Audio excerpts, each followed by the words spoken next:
Hello friends, welcome back to our YouTube channel. This is Ishan and you are watching my iPhone Spurt YouTube channel. In today's video, we are going to learn how to enable dark mode on iPhone, iPad or iPod Touch. So let's get started. So friends, if you have been already updated your iPhone to iOS 13, then you can easily enable dark mode on all your apps.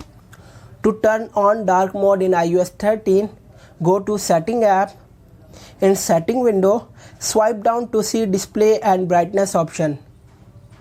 That is Display and Brightness option. Just tap it. Now tap on Dark option under the section of Display and Brightness. Next, turn on Automatic option.